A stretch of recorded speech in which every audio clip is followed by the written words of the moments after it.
Hi, Far Sign, Aries, Leo, and Sagittarius. This is Gem, a New Year Star reader. So, Far Sign, alamin natin ang sitwasyon na na-encounter or may encounter mo. Just a reminder, this is a general reading, so this may or may not resonate with you, so don't take it personally. This is just a guide.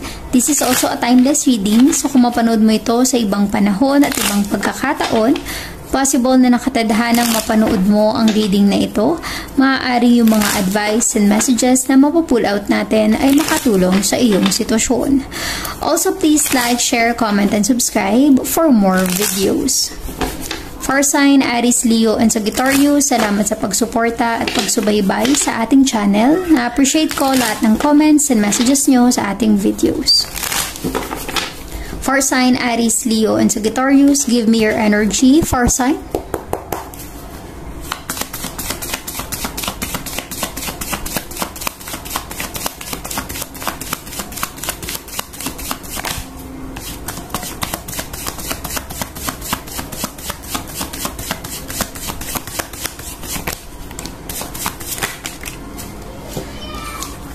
Okay. Far Sign, you have the Justice, a strong Libra energy. Maaaring ang iba sa inyo ay involved sa Libra. Justice will be served. Kung ano yung ibinigay mo sa universe, yun ang babalik sa'yo. Kung ano yung ginawa mo sa kapwa mo, yun ang ibabalik sa'yo. You have the Six of Cups, a water sign. Missing someone. A kind of feeling na parang may gusto kang balikan sa nakaraan or merong gustong magbalik mula sa nakaraan. Because this person misses you. You have Three of Cups, a water sign. This is some kind of a celebration, an event, an occasion, pero sa iba, maaring this is a third-party situation. So, alamin natin ang iyong sitwasyon. Far Sign, Aries, Leo, and Sagittarius, give me the Justice in your energy. Okay, give me the Justice in your energy, Far Sign.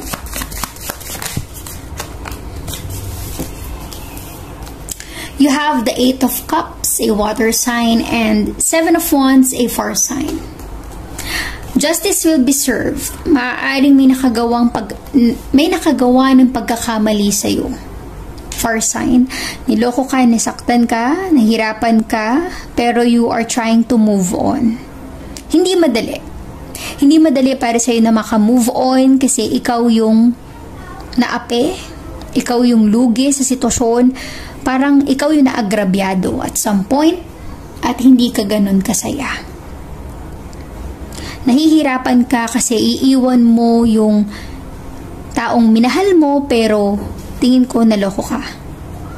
Niloko ka ng person na ito kaya you are trying to move on and you have the Justice, makakamit mo ang hustisya. Kung siguro sa ngayon, ikaw yung talo, hayaan mo na ang Justice ang magbalik ng karma. Sa kung ano yung nagawang pagkakamali ng iba, yun ang babalik sa kanila. Pero nahihirapan kang i-let go yung sitwasyon. Pero you are trying to move on. So let us see.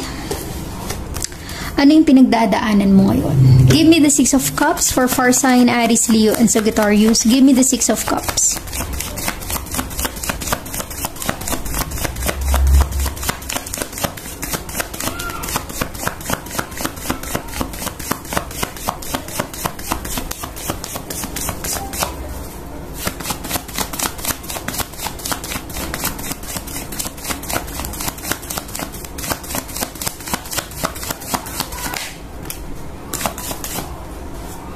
Okay.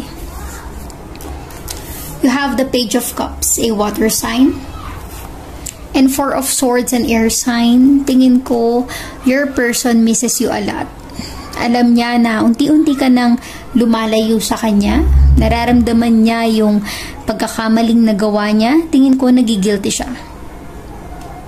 Kung bakit nagawa niya yun sa'yo, may pagsisisi. With the Four of Swords, iniisip niya yung mga pagkakamaling nagawa niya at na-realize niya na kaya ka nawala sa buhay niya, kaya ka umalis, kaya mo siya iniwan is dahil rin sa kanya. Pero this person really misses you a lot. Maaaring tinitignan ka niya sa social media, ano yung status mo, Anong update sa'yo? Ang importante dito, aware siya na may pagkakamali siyang nagawa sa'yo, pero parang feeling niya it's too late. Feeling niya at nararamdaman niya na hindi ka ready na kalimutan yung nagawa niyang pagkakamali, or hindi ka pa handang magpatawad. Maring at some point gumagawa siya ng paraan para kausapin ka, pero binablock mo siya. Ayaw mong makinig sa mga sasabihin niya kasi feeling mo puro kasinungalingan lang din yun. Nagawa niya ng magsinungaling noon, ayaw mo na siyang pagkatiwalaan pa. Let us see the Three of Cups in your energy for sign Aries, Leo, and Sagittarius. Give me the Three of Cups.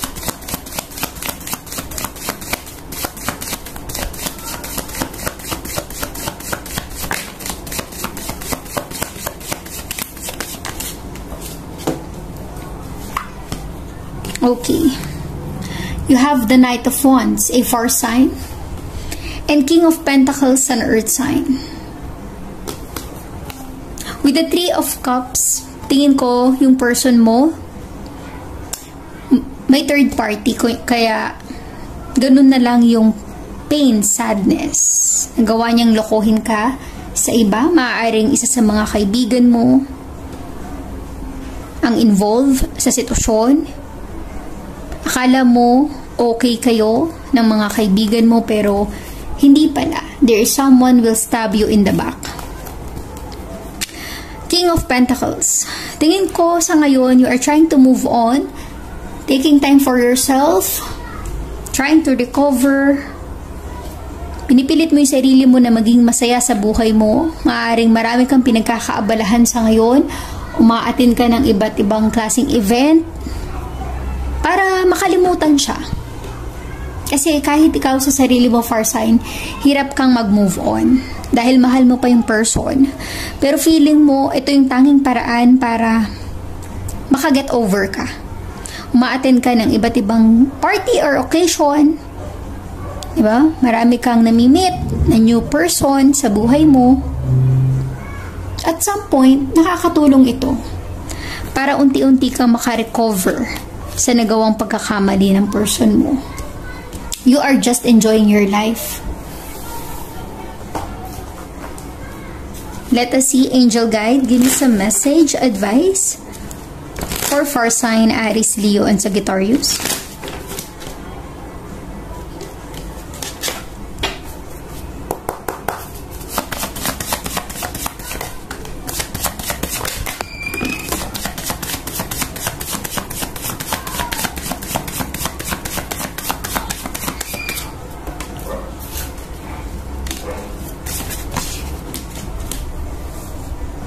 Okay. For sign, don't stop. No answer. There's always a reason para ilid ka sa tamang landas or tamang daan ng buhay mo, and take action.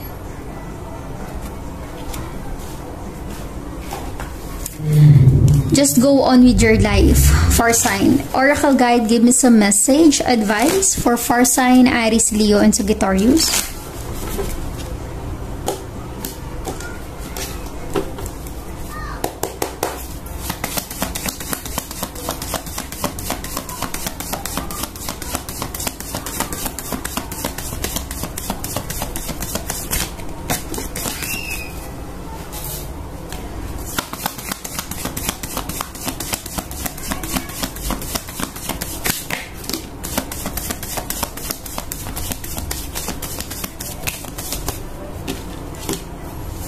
Okay.